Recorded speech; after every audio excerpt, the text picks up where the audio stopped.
Hello, hello, hello, hello, and welcome to the new normal with me, Deborah Francis White, the show from the Guilty Feminist that daily explores feminism and life in lockdown with one of our Guilty Feminist regulars or a friend of the podcast. Now, today we have our very first Guilty Feminist new normal guest back because hers did not record because my phone died and it was the first one and I'm gutted.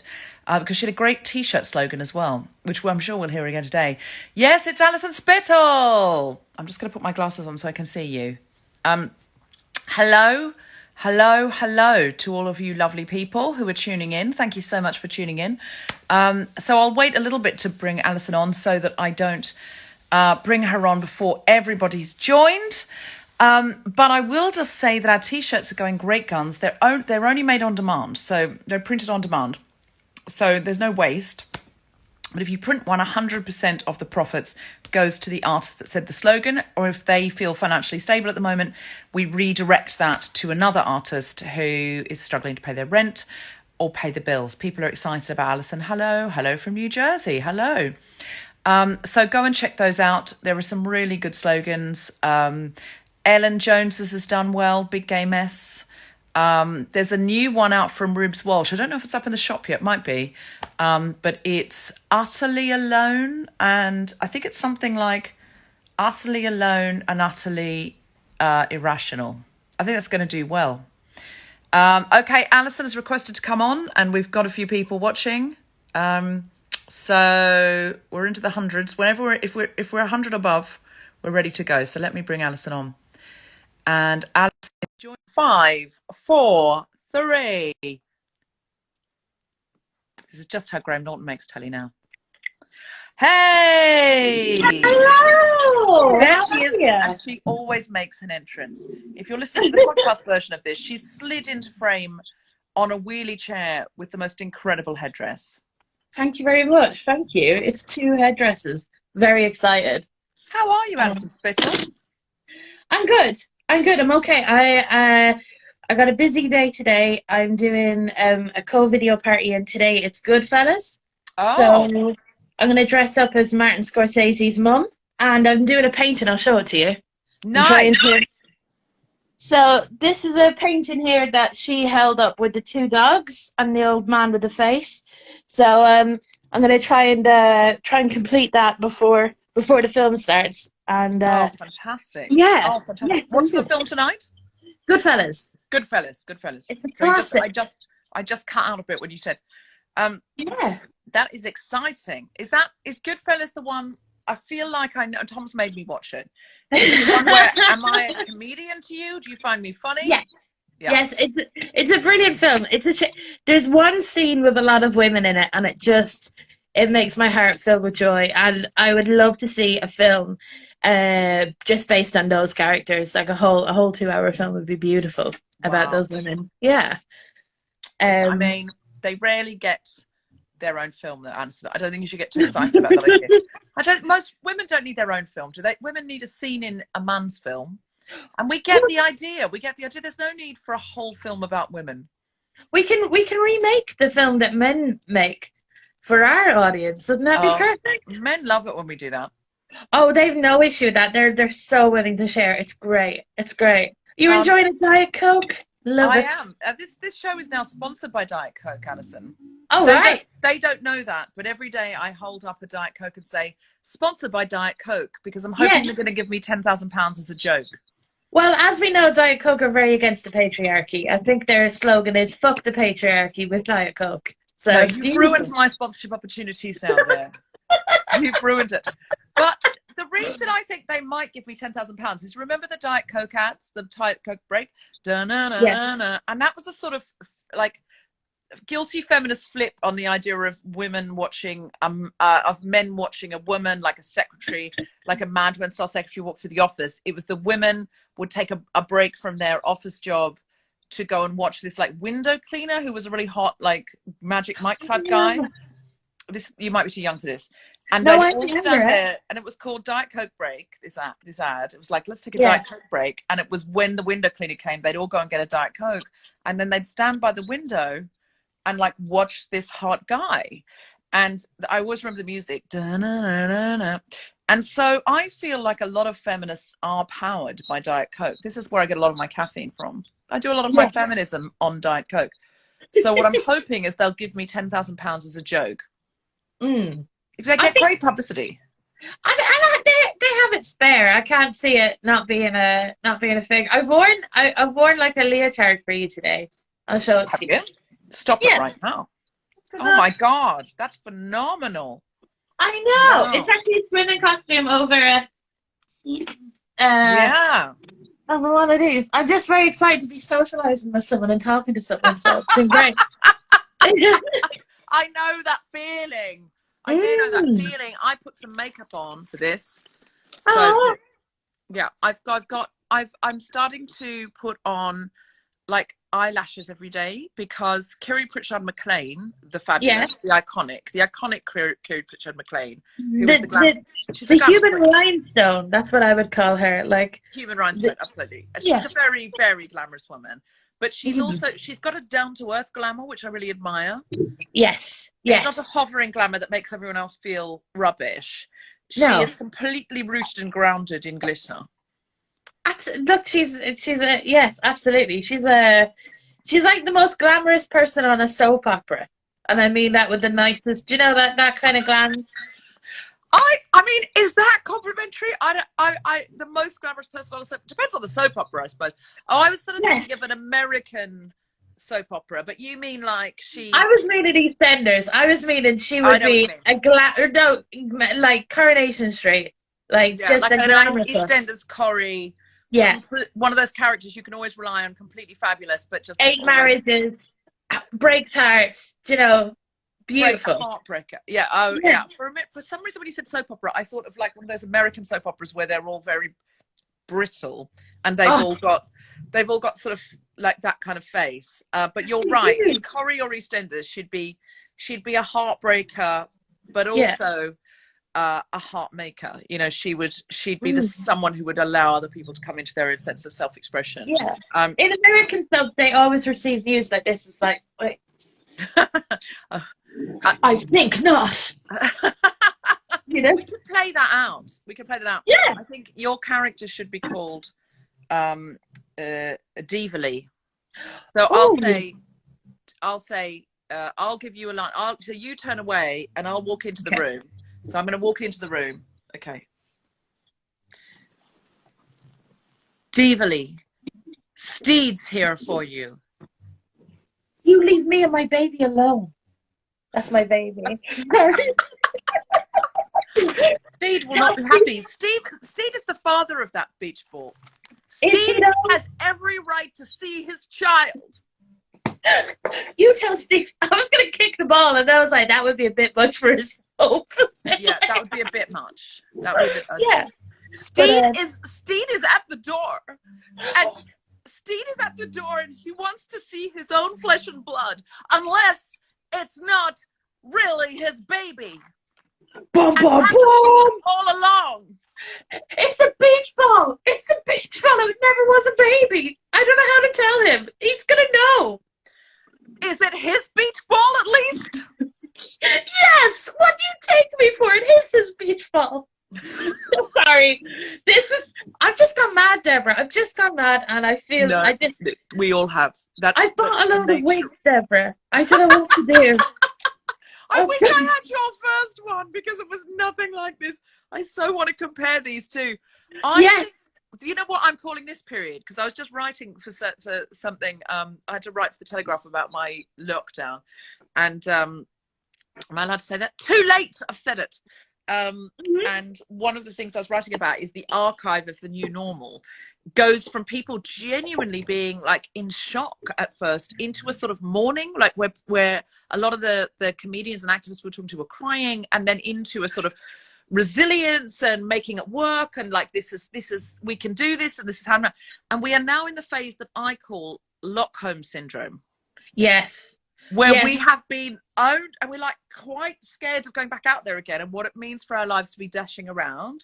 A lot of people, I'm not a homogenized experience, and we're doing things like, well, in this world, in my flat, the rules are this, and it is things like, I've bought wigs, And there's going to be a puppet party. Yeah, it's silly season here. It genuinely is. It's kind of I'm gonna bring you out in the balcony because my flatmate is doing his guitar music, which I Okay. just I'm just going to, while you do that, I should be busking, but I'm actually going to clean my glasses. So yeah, can you no, busk? I'll give people a view. I Okay. wonder. I did not. But there's some pigeons that have laid a nest in my neighbor's balcony. But I Oh. can't, yeah, it's pretty cool. But the nest is facing their house, so I can't show you. So it looked like literally I'm holding a phone, I'm pointing it into their sitting room, and then going, "Oh, it's okay. It's pretty guilty feminist." So, I mean, would they mind? Would they mind? You could do it quickly. You could pretend you were taking a selfie. okay, Pretend it's the other way. Pigeons. We want to see the pigeons. okay. 2 seconds. 2 seconds. Okay. 3, 2, 1. Oh, no, Ready? 3, 2, 1.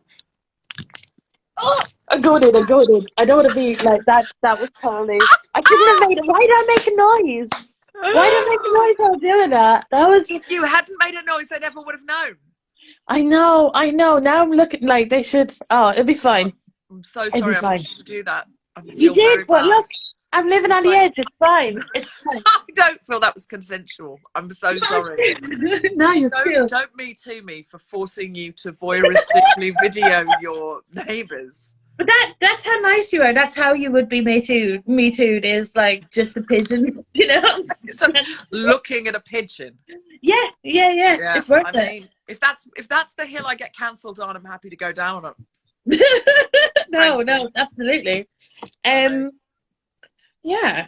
So somebody nice is saying, you're making my night shift easier. Thanks from NZ. What are you doing on the night shift? Are you in a hospital? they said New Zealand. Yeah, I wonder. Or it could be like some other kind of essential services. It could be like a round the clock for food or shelter or something like that. I don't know. No. She might say. I think was it Catherine or something? Kate's. We'll find Kate's out. 120. Okay, Kate's 120. We'd love to know what you're night shifting on. Absolutely. On the night shift. Kate, on the night shift. You do need to understand that for Alison, shifting is snogging or pashing. Yes! Because Alison is Irish and she's always talking about getting the shift. I am. And it's beautiful that normal people have used the word shift. I feel so seen. Apart from them having people. Normal you mean people. Not Irish people? Have you? So normal people has just come out on BBC Three, and it's after creating ructions in some parts of Ireland. I listened to a radio show where people are ringing in. I mean, the sex scene is the most consensual sex scene I've ever seen in my life. Your man asks like, "Do you need me to get a condom?" It's wonderful. It's the where new. Is this? Normal people is the new BBC Three series. Yeah. Normal people. Everyone's like. I've only seen one episode, but everyone's really raving about it.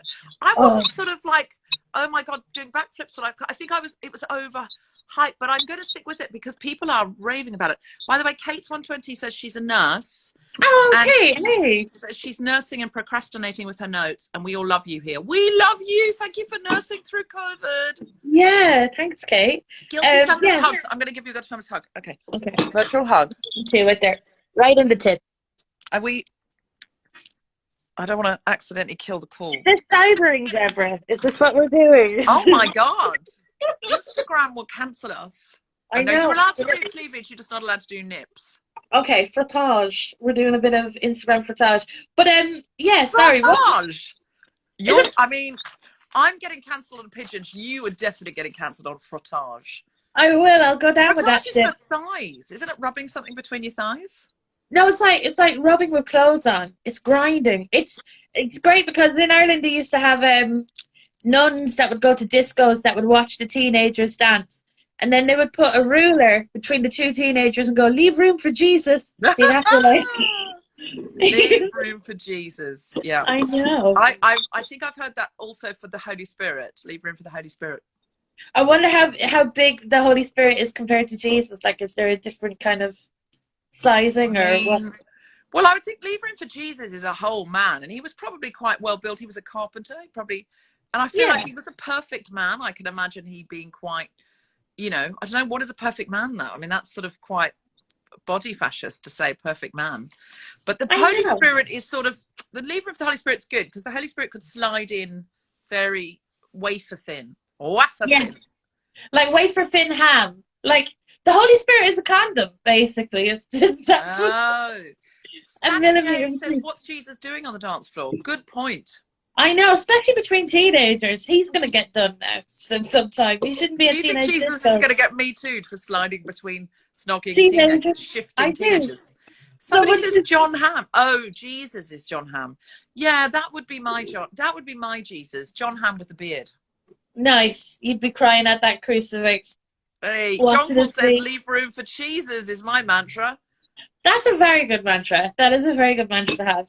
Very Someone good. here says the perfect man is Tom Salinsky. Thank you very much. He'll be very complimented. Jesus was hot. That's right. I said it. And why Yes. would you need a condom on the dance floor? Well, there was some Irish discos that got a bit frisky. Somebody misdiagnosed says every word is a t-shirt today. That's so true. But you have to somehow casually slide in your We original. slide it in. Because it's already, because there's t-shirts available. So wait, do you want me to present Well, you now? Wait I'll there. ask you the question I asked you last time. Okay. Okay. Alison, has this changed your habits at all? Have you got any? Have you changed the way you're behaving at all because of the quarantine? Is there anything that you as a person are doing differently? Yes, Deborah. I'm not going to catch. Okay, I'm going to say that better. I'm going to say because I know what your setup was. I know what your setup was. Okay, turn around. Okay. Last time you were on the show, Alison. Yes. Which sadly we were not able to record.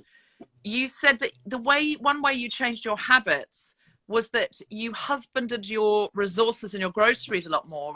Whereas before you'd think, yeah, I'll have a chocolate bar. And now you're thinking like, oh, I'll have one bite of a chocolate bar. Can I get the same endorphins and nice feeling from that and save it? And I can't remember why you said that you would do that. Why was it? Because, Deborah, I'm not going to catch Corona for a flake. Boo! Yes!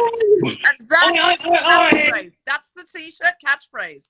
And I'm excited for people to, when this goes up on Instagram Live and YouTube, for people to screenshot that moment. I think so. Yeah, I think that moment is gifable. You swinging around with your houseplants. I've always wanted to be a meme. The ever gifable Alison Spittle. That's the nicest thing anyone's ever said about me, Deborah. Thank you.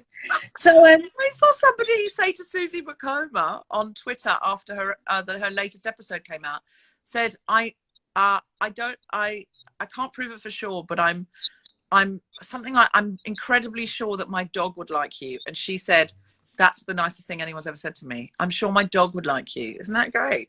That is very nice. I wonder if their dog is like a very big judge of character. It's a strange thing. Someone Sandy J says, I snorted so loudly my kid started crying. Is that presumably when you turned around with the plant and the headdress? That's me, Alison Spittle, bringer of tears for children. Okay,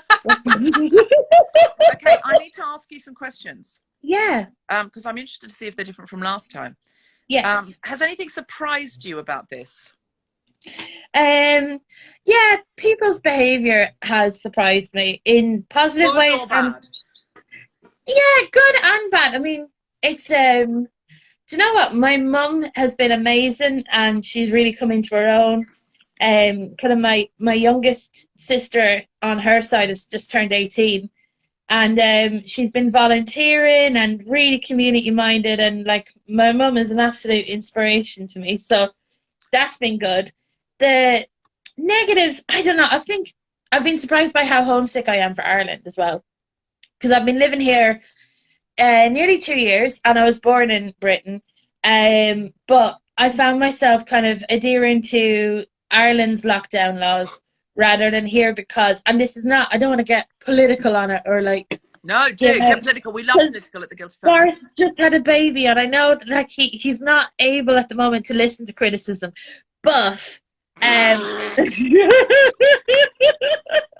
Jude Kelly yesterday from Women of the World, who's an incredible woman, by the way, and she dropped knowledge left, right, and centre on this show. But she said, "I'm really hoping that having a baby is going to soften and getting COVID is going to soften Boris Johnson and make him empathetic. And I was like, but none of the other 15 babies seem to make an impression on him.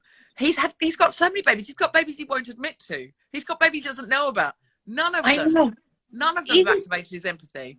He's got like a cupboard full of beach ball babies. It's like he's got so many. Is that beach ball Boris Johnson's baby? Because if it is, look, he's an irresistible man. He's a ruffian. Sorry, go on. So Boris Johnson can't take criticism, so you don't want to upset him, but I feel very rudderless here, in regards to information and warnings, and also that the death toll has not really been reported properly. So it just makes me feel like I don't want to watch the news because it's not giving me the full news, and also I'm just quite sad. Probably because I have aunts, I have relatives that work in care homes and homes for the elderly, and they've been talking about how it just sounds horrific. It just that the poor people are just praying and with rosary beads the whole time. They try to switch off the TV and the news, and all they want to do is watch the news. So it's quite like fucked up and sad, and I'm getting quite mad that they're not being reported, or that the numbers are being a bit, because sorry, I know I'm wearing a headdress and talking about that shit, but it's very much your brand, babe. I know. Politics and a ludicrous headdress is very much your brand. Does that bring us on to the question, do you have a feminist action you would like us to participate in, or an activist action? Actually, yeah, I was thinking about this. So there's an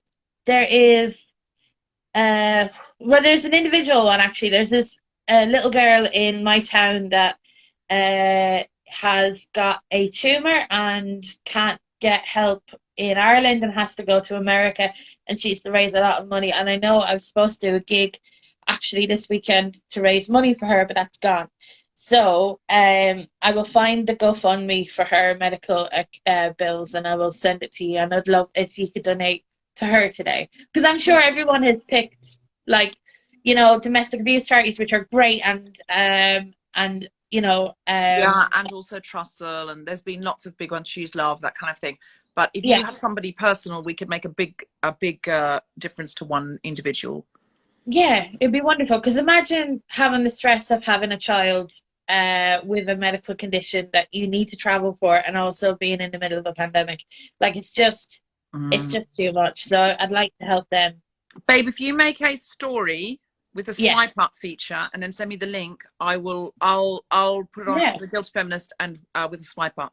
Simon is saying the headdress looks a lot like the one Deborah auctioned off on stage for charity without any prior warning. I did do that to Alison once. I sort of basically said, can I auction that off for the charity? It was the bushfires, the Australian bushfires, which seemed like a million years ago, but it was a couple of months ago.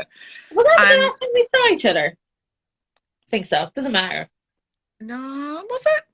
Anyway, maybe. Yeah, probably, because then I went on tour and came back and COVID happened immediately. So I said I was trying to raise more money, and Alison wears these iconic headdresses, and I thought like she had loads. And I said, can I auction this off? And she had to say yes. Again, it was non-consensual. It was exactly like Filming the Pigeons all over again.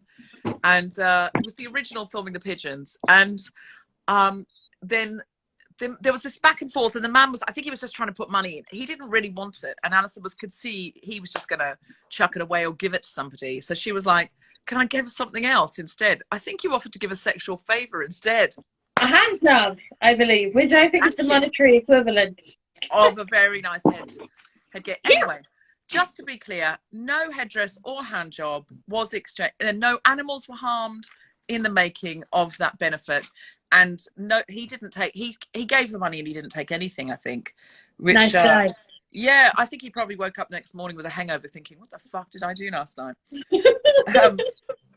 Can I ask you? Yes. Have you had a dark thought or a low moment that you would tell us about? I remember last time you literally told us about spilling milk. You cried over spilt milk. I did. Oh yeah. I suppose the darkest stuff that's happened to me over this period that I'm willing to talk about is my granduncle died of COVID there last week, and Oh God, Alison. oh, it's like, but the saddest thing was like, I thought to myself the other day that would have been a good funeral because his side of the family are lovely. They're people I like to meet and hang out with. So they're my second cousins, and you know you only see them at funerals or weddings. And also, he was a really really nice man. But because of the restrictions that have come in, you know, only and he's five kids, so only 10 people were allowed in the church at the funeral. So that's not a lot of people. And also, you know, in Ireland, we have a big culture of laying out the body and you know making it into like a 3 day event. So that's the lowest moment actually, because to say the milk was the lowest moment for me before, but you know, like there's something really dignified about Irish culture in regards to funerals. I think we deal with that Mm. really well, and we've had to deal with it a lot. So it's that was kind of sad because I would have went back for that funeral. Do you know that type of thing? Yeah, Yeah, that's happened to so many friends of mine where they've just had to mourn without any of the normal markers or things that you would do, and it's really hard yeah, to mourn when you your body isn't going through those normal things, and that funerals are for the living, not for the dead. They're for us to be able to get closure. um, yeah, and and Steve Alley was writing about that in his Tortoise Media letter about how refugees get used to no closure. You get used to having to mark your own. mhm. That's the end of that, because there's so much death, and there's so much, you know, you leaving your school in the middle of the school year and not being able to say goodbye to everyone. That is just absolutely standard for refugees, and it's the last thing you think about when you meet a refugee. You're not like, oh, how was it to quit just 6 weeks before your finals and run for it? Like, you're not thinking about Yeah, that. But of course there's no closure on your education, there's no closure on, you know, running away from people who got bombed, who died, and you never got to see their body, you never got to go to the funeral, you never got to hold them or hug their mom or anything like that. So I think that was a really poignant piece for me that he wrote for Tortoise Media, because I was like, we don't even think about that, but now we're experiencing that, of what it's yeah. like to kind of have to find our own ways to mourn somebody. And also the other thing is, my way of comforting. Like, take for instance, my granddad. His brother that died. So he he used to listen to me on the phone, console him, but he's not a he's an Irish man, so he doesn't really talk that much about his feelings. Normally, what you do is you'd give someone a hug, and that's enough, and you'd leave them have their space. But it's so hard nowadays. You have to verbalize everything. So I have to go to my granddad. Before, I didn't need to say anything to him. I would go, oh, you know, give him a hug, be Show there in the him, same yeah, not room, tell him, yeah. just show up and be there. And now I have to be like, I am so sorry that your brother has died. This must be very hard for you.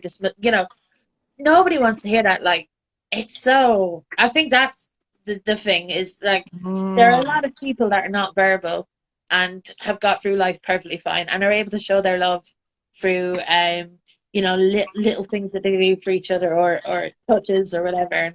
And yeah, I really can't wait to go back home to to be around my grandparents and not talk to them. You know, just be there. So Mm. that That's that such would an be interesting wonderful. point, Alison. I've not heard anyone talking about that. You should write something about that. The idea Mm. that there are so many people who just prefer, like a squeeze, or as you say, just showing up for the funeral, hand on shoulder. That's actually what they want. They don't want you going, I feel so sorry for you. You must feel very bad. Like, it's Yeah, either a different generation, cultural, just personal, individual, someone who doesn't, who, you know, who has built up walls and doesn't want to talk about everything.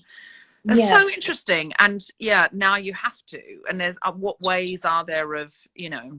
Because I'd love to, if anyone knows, especially because my Irish grandparents have a phone. I, it's you can't, even if you're doing like a text conversation, if you send like a little heart that goes, or on Facebook where you like something, that is kind of like a way of going, I'm there, I'm showing up. Mm-hmm. But with this, it's just, and when you're silent on a phone as well, people feel the need. Same with being on Instagram or Zoom, right? We can't stay in silence with each other and be comfortable about that. We can't because it feels like dead air. Mm. So And I've tried to be like silent on the phone to my granddad. He'd be like, "Okay, now I have to go. Bye bye, bye bye." And like it Mm. just yeah. So that's been mad, I think. And as well as that, because I've been doing co-video parties every day, or I've been doing something every day, and I haven't like assessed my feelings and stuff on stuff. So it's been hard. Mm. Somebody here called Jay-Z Beck says it's called gestural narrative, that thing where you show up for the funeral and you touch someone on the arm and you smile at them and you put your head Yeah. on one side. And Simon says sometimes making a lasagna for someone grieving or sorting out admin could be better than calling them. Yeah, listen, Simon has made that's the best point ever, because when I'm at a funeral, I'm always washing up or I'm drying up, and that's how I feel I can help. That my What, in the favorite place. church? No, like At at the the wake. wake. Right, I'm just going to say Yeah. you're wheeling in a kitchen sink and just being like, I just want to show how I feel about you. So I Yeah, bought some dirty dishes and I'm going to wash them. We yeah, thought you might give a eulogy, Alison, because you're the comedian of the family and you're so good at speeches. And we know that yeah, Uncle Roger would like you to say something funny and poignant. And no, I'm just going to get on stage and wash up. yeah. That would be my. I think we've talked about Rose of Tralee before, but that would be my Rose of Tralee little talent that I would do. Because if to do a little talent, I would do washing up, definitely, If and you don't know drying what the up. Rose of Tralee is, listen to the episodes of Guilty Feminist with Alison, in which she unpacks and explains the greatest beauty pageant in the world. Yeah. Somebody else here says, nearly 12 months since we saw you awesome women in Plymouth. Gutted we're not going to see you Oh, this month. I know, we should be on tour right now, Alison. You and I should be on the road. we should have done the Apollo. We should have Was already it done, but we would have Friday? done the Apollo How by did now. How did you feel Friday? Because I cried Friday. Because a little Google reminder came up and it Live at said the Apollo. Apollo. Yeah, It yeah, was yeah. like, Guilty Feminist live at the Apollo. I because I know that show will happen, yeah, and there is something about this period for me where I don't have FOMO because nobody is like, if that show had been pulled and other shows were going on, I would have been devastated. But because yeah. no shows can happen, I'm just I don't know, it's like a cognitive dissonance. I'm just transferring it all in my mind. I'm just going, it's going to happen. It's going to happen. The world needs this period to rest and repair and heal, and heal this to sort of take time for this terrible virus to be conquered, and also Mm. heal the environment and heal some of this racing around the world that I've been doing for years. I'm sort of starting to look in the mirror and go, oh, you haven't been quiet and still. This is a real guilty feminist thing to admit. I'm going to admit something that I probably wouldn't. I don't know. Should I say it? I'm going to sit down I on the bed can't. and listen to you because it feels like So a it's a real bedroom. guilty feminist. This is the kind of thing that I shouldn't say on broadcasting, but I always do, because it sort of feels like it's a feminist thing. And I might actually talk to Amika George about it, because my periods had become so light that I thought, Yeah. oh my God, they're going away. And my periods have come back really strongly, and in lockdown, and I think it's because I was so stressed from all the running around the world that my periods weren't coming properly. It's really Right. interesting. Okay. And it's Yeah. sort of it's just something that happened to my body because I haven't rested. I've been working a million miles a minute for years, and I'm still working very hard in quarantine. I'm writing around the clock, and I'm making these shows, and I'm making the Guilty Feminist, but I think I'm being still. Uh-huh. I'm You're not being I'm not like running to an airport and getting on a train and going here and going over, back in a cab, Hammersmith Apollo, blah, blah, blah, blah, coming back next morning, meeting in Soho. Like, I'm not doing that anymore. And so yeah. it's like someone said, Jay-Z said, my periods have hit me like a sack of bricks. Me So, too. My relationship and my periods have been almost like my relationship with uh Amazon delivery people, where I'm like, oh, this is a different thing today. Yes, yeah. hello. Do you know? I've all of a sudden kind of treated my periods like they're like before. I just didn't think of them, and now, I mean, that sounds like I'm a horrific person, but with Why? yeah. No, it doesn't. So what's happening? Sorry. Oh, because I was comparing them to Amazon delivery people, and then I kept talking, and then I was Yeah, like, yeah. oh, no, but with with periods. I've gone into how are you? I get like a hot water bottle now, and I get the maximum. I get these wonderful painkillers from Ireland, called Sulpidine, which you can't Oh get here. I yeah. think they got. Oh, it's the best. So I'll have one of them and a nice hot water bottle, and I'll watch any old shite. And I've been treating my periods like a spa day almost. That's You a good know? idea. Um, Yeah. What it is, your somebody body's cleaning itself out. You're giving I'm glad yourself. I'm glad I've talked about this now because everyone's saying their periods have been totally different in quarantine. Some have gone away, some have really noticed them more. Yeah. Um, that's really interesting. That's really interesting that everyone's having different periods than what they. Our bodies are so in tune with our minds. Like we don't realize how much our bodies and our minds are connected. Yeah, yeah, definitely. And also we're kind of still now, so we have no choice but to be connected with our bodies as well. You know, you're right about I think where you said that you were traveling so much, you don't really kind of stay in the stillness of your own body. And A hundred that was the percent, thing. 100%. I Mm. just feel like I feel like being just having to stay in one place, the stress that's gone off my body is immense, and I feel really bad saying it because COVID is killing people, and Yeah, and our NHS workers and similar, frontline responders are working like they've never worked before. So this is me saying this within the balance of understanding that the stress on some people's bodies has gone up so much. This is obviously incredibly personal. What I'm telling you, it is yeah, not some kind of glorious silver lining to this horrendous shit show that the world has found itself in. But it is interesting as a woman and a feminist and a haver of periods yeah, that this is a a, a a phenomenon that my body understands something in the world greater than me is happening, and also the stillness that has been imposed upon me that I never would have done this. I never would have mm, stopped ever. And it's been government mandated, forced upon me by a virus. And it is a shock. yeah, It's a yeah. shock how much I was doing and how still I am now. I was thinking about you actually because sometimes when I'm very busy and I'm stressed and I'm like, but I'm not, I'm not as busy as Deborah, and I don't know how Oh, you physically could have done it. And I look back. I mean, you were ridiculously busy as well, Alison, and it's by no means a competition. But I was saying the same to yeah, Phoebe Waller-Bridge. So she was, always seemed to be like, oh, she's in LA, then she's in New York, she's making a full TV show.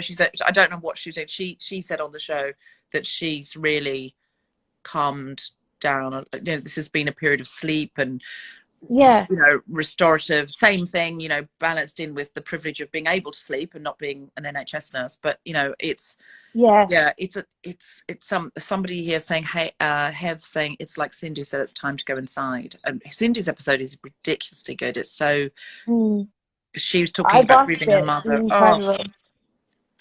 yeah. Yeah, and like the thing about Sindhu's another person that I've looked upon that has just been an absolute go-getter. And when she was talking about being sick, it was almost like I would never imagine Sindhu being sick or being vulnerable. So it really kind of hit me. It's like Hmm. when when like David Bowie died, I just never considered him to be a human at all, and Hmm. then that makes you really put it into context about your own mortality. And when Sindhu was sick and scared, then it put it into context for me, and I was like, oh gosh, like this is Hmm. real for so many people, you know? Yes, yes, yes, yes. Um, yes, it's absolute. Yeah, that's absolutely right. When someone who you feel is iconic or untouchable is going through something so human and Yeah, visceral and sort of vulnerable. And that's the thing about the new normal, that like that weeks 1 and 2, it was like watching people had ripped open their chest. There was always like a throbbing humanity inside. It was like, oh my God, it was like opening yeah, an oven door. And I mean, I'm sure if I look back on those shows, I will also seem like that. mm. um uh, eh, do you have any renewed hope for humanity because of all that's happened, Alison? Oh, definitely, definitely do. I would like for humanity to. I mean, I'm sure everyone has said this, but the key workers and um people don't get paid a lot for doing work that is incredibly important. Mm. And that should change. So my renewed hope is that like society will reset on that and see what jobs are actually worthwhile. Um, but yeah, that would be my hope. I bloody well hope the nurses and the teachers come out after this and just go, we're not going back unless you pay us Yeah, double. Because and cares. yeah, 100%. But the teachers, if the teachers said, we are not taking your children back unless you pay us double, parents would demand. They would be done at Westminster saying, pay them now. We need our Yeah, children out of the house. yeah. I feel that, and that should happen. I can't see why that. And I mean, we can go and clap for people as much as we can, but we also need to pressure the government to make changes so that people are paid well. There are people that like I don't understand in London how a healthcare worker can live in central London and work at the same time. It's It just outrageous. It's so yeah. outrageous. I hope we do pay them more. Um, and the habits, any habits that you might take on board because of this? I think when we were chatting first, didn't I say I was doing a meditation every day? Like Yes. the 21. Yeah, I reached day 7 of that and then ballsed it up. So I No, it's hope, not what your body needed at the time. yeah, and then I felt like it was something for me to beat myself up about.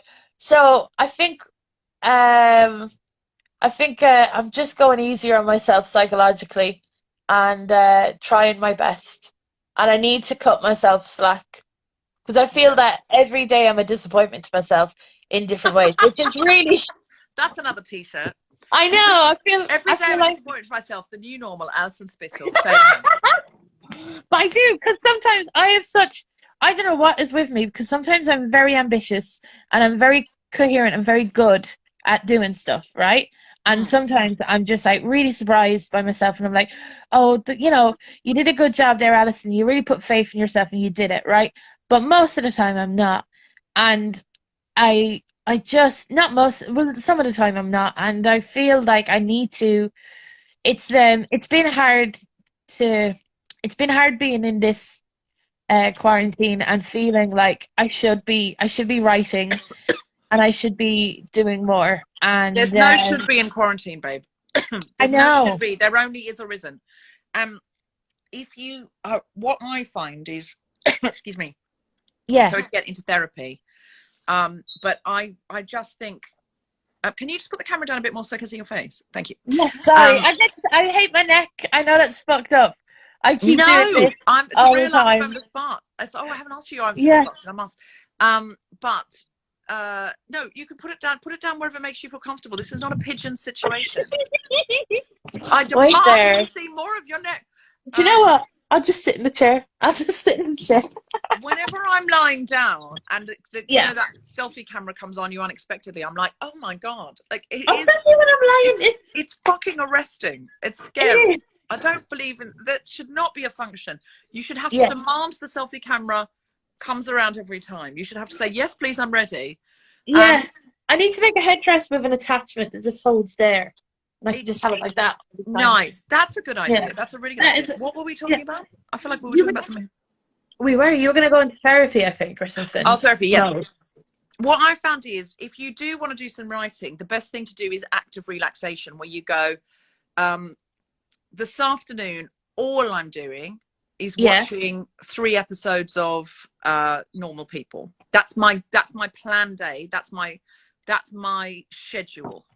Yeah. And then I'm going to do. I've got 1 hour in the diary where I can put some ideas down if I want to, and all I have to do is get the laptop out or get the notebook out, however you write. That's my commitment, is to sit in front of it and see what comes out, or write.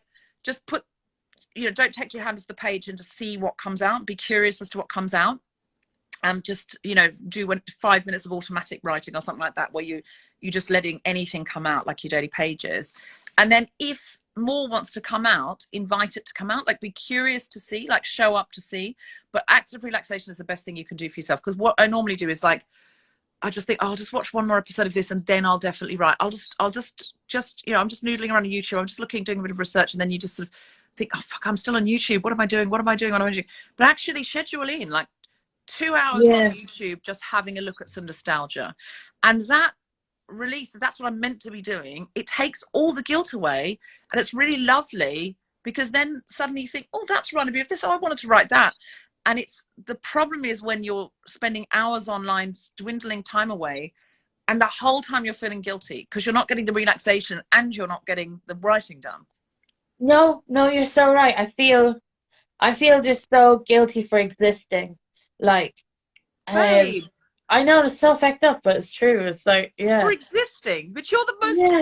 divine creature in the world. Like, if no Alison Spittle existed, what would we do? I think it's because I got my self-esteem from being on stage and from being funny, and I could go to myself, "Oh, I'm gonna be fine now in a second. Give me a sec." But I don't know. I feel that I've got praise for being funny and doing stuff on stage and getting validation from people laughing. And when that's gone, I don't know, I just feel a bit lost. I didn't want to cry on this, and it's such bullshit because people are dying. No, no, it isn't bullshit, Alison. This is what the show's about. It's about things like this.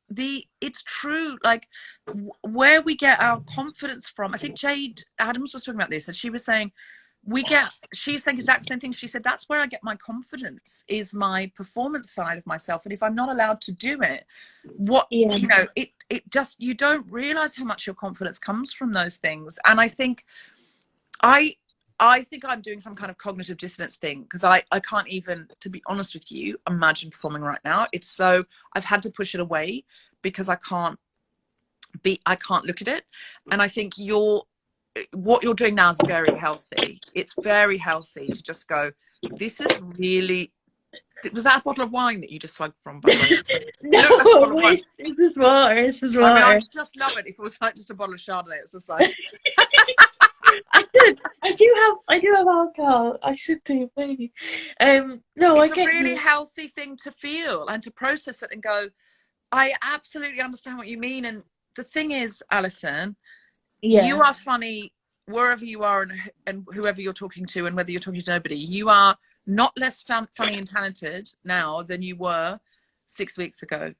And but I understand it. It's that thing of, yes, but where's the evidence? yeah.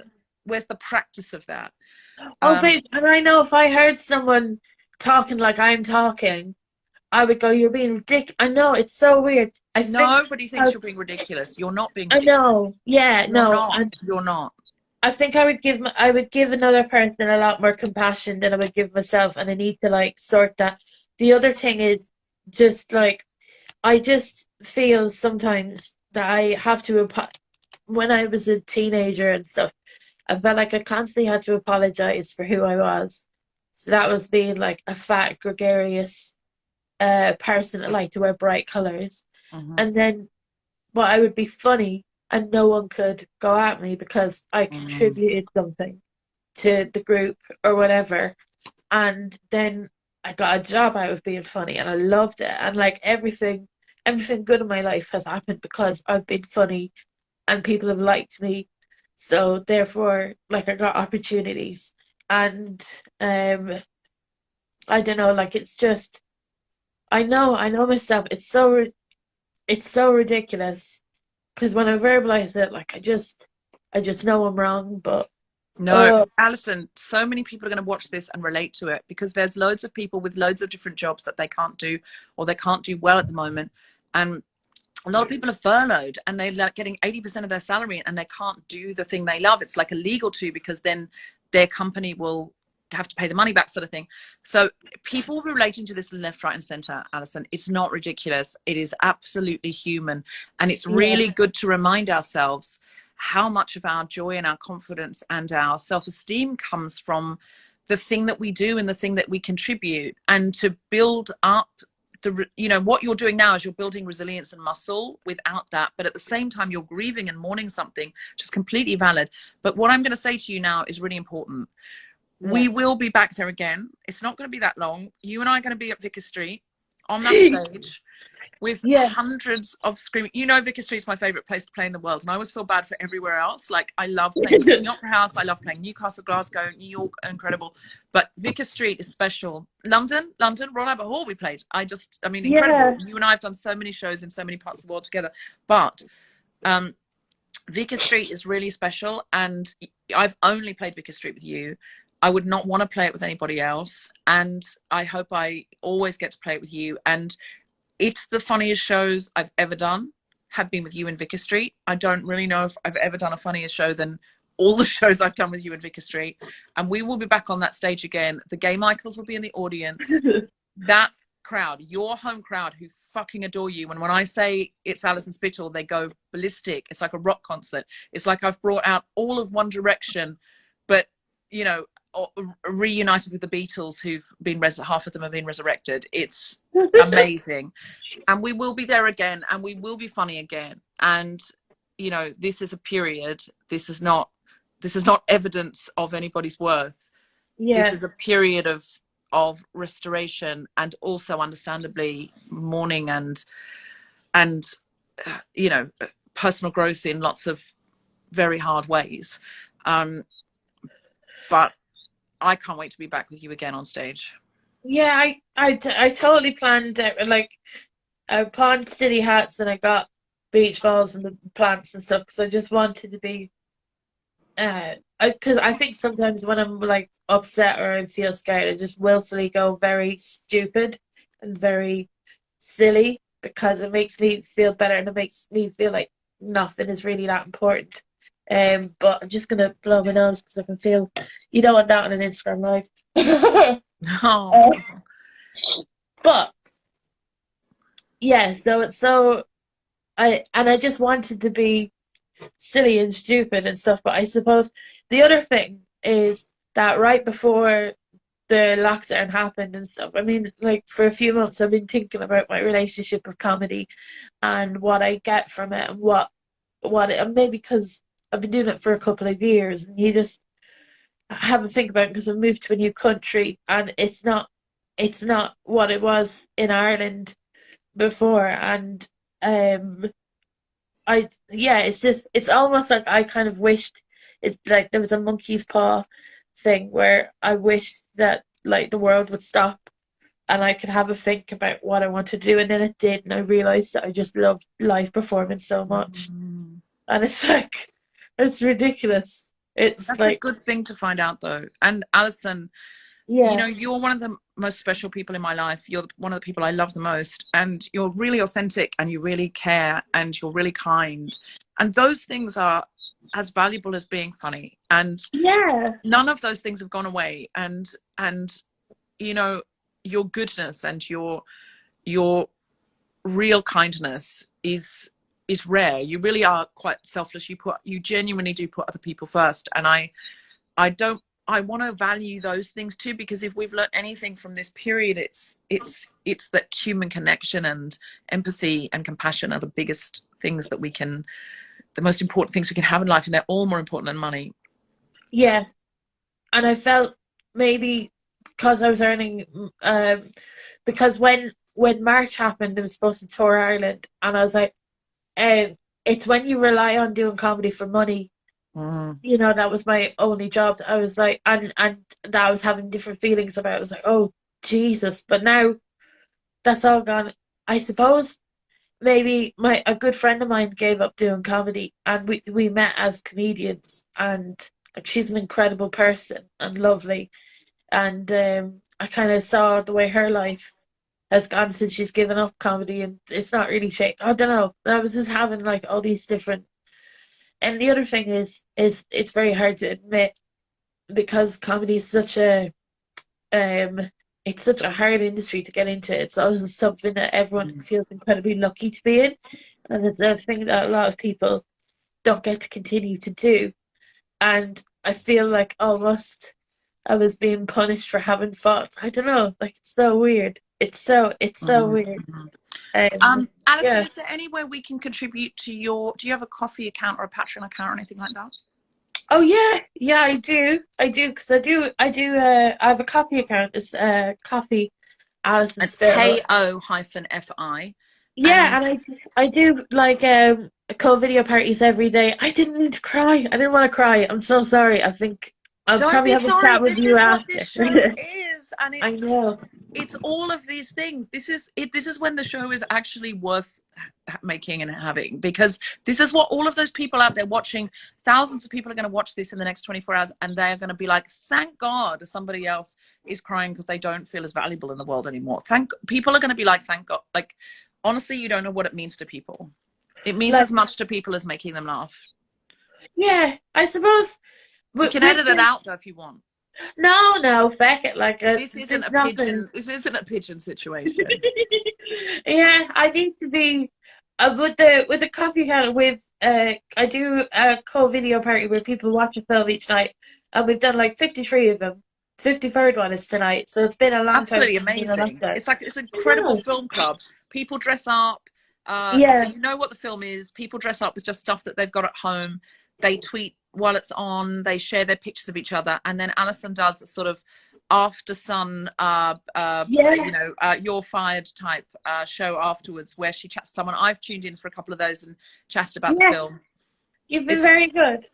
um, But and it's a great show. It's a really, really great show. So, and then we can contribute on your coffee account. yeah, yeah, totally. And before, do you know at the start, I someone asked me, did I have a coffee account? And then and someone else actually commented there and saying that sounds like Catholic guilt, babe, and I think it is. I think like Mm, most of my life is affected by being guilty for being happy over stuff. mm. There's lots of stuff I do brings me happiness. There's Oh, no need. There's no need for happiness when you have rosary beads. yeah, Um, can I just say yeah. also speaking of Catholic guilt, you're also doing comedy masses on a Sunday, yeah?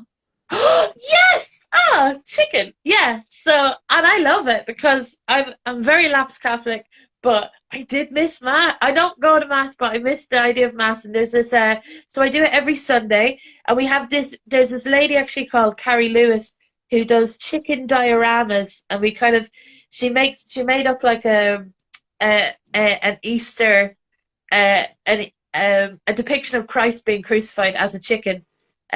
She's Wow. very creative and very good. Actually, will I show you? Do you know the way you ask if there's something cool that we have in our house? I'll quickly bring it over to you. But I'll can you hear pass. me, Deborah? Oh, I like that tapestry. I can hear you. My mum got that for me. She's a little I love perfect. it. It's very cool. Um, It looks very feminist, very powerful. I know. So Carrie posted me over some art. She made this. This is an Oh Irish meme. wow. That's a lady Wow. called Teresa Mannion. And yeah, so she comes on and does chicken things, and I give out communion, and we do our favorite hymns, and it's great. And it's every Sunday at 11 a.m. on Instagram Live. Absolutely love it. Babe, our Yeah, hour is up and we're going to get kicked off Instagram Live. So yeah. quickly, do you have an I'm a feminist but? Uh, do you know I'm a feminist, but I didn't come up with an I'm a feminist, but and I knew I was coming on this show. You're amazing. And what's the first thing you're going to do when if they said quarantine's over now, what would you love to do? Oh gosh, I would love to hug my mum. I would hug my mum very hard. I know it's very sincere. No, it's the same Uh, as Phoebe Waller-Bridges. Quite a few people have said hug mum first. But the two things people say, hug my mum or have sex. oh yeah, maybe both at the same time. Maybe really That's get rid of that Catholic guilt. such a shame because you've just been cancelled right at the end. Such a shame. Such a beautiful, poignant, very I know. funny, then very poignant, very real, very honest, very vulnerable. And then right at the end, she got cancelled. Did you hear what Alison Spittle, greatest show of her life, just got cancelled like that on a dime? I It's know. it's important when you're having sex and hugging your mum to leave room for Jesus. Yes, I'm a mother hugger. What can I say, Deborah? That's what I. And on that note, tomorrow, everybody, at 6 p.m, I think we've got Abigail Shimon. Thursday, we've got Brona C. Titley. And Friday, we've got the incredible Layla Hussein. All of those acts are absolutely brilliant. And Layla's an activist who has an anti-FGM charity. Do not miss any of those. 6 o'clock, and then they're on Instagram Live for 24 hours. Then they're on YouTube. If you've missed any of them, there's a great back catalogue on YouTube. We've got May Martin, we've got Sindhu V, we've got that we referred to. We've got some really great episodes. Sarah Pascoe's episode is brilliant. Susan McComa, and there's the associated T-shirts at guiltyfeminist.com. and go to merch, and then it's the stay-at-home t-shirts. Buy one of Alison's right now because she gets 100% of the profits, and it says, I'm not going to get... I'm not going to get corona for a flake. Is that That's right. That's right. Thank you, Alison Spittle. Thanks for coming back. I'm in a weird way, I'm sort of glad your other one didn't get saved now, because this was so much better. Yeah, I was a bit more honest in this one, wasn't I? So honest. I wasn't expecting this level of honesty, and I love it. I started up by opening up about my period. I know, that's it. Look, that's the perfect way to get someone to open up, is like to admit you have a period, and then I'm like, I think the problem in life was I needed to apologise for who I was. Opened the fucking floodgates. Love you, babe. Okay, bye. Bye.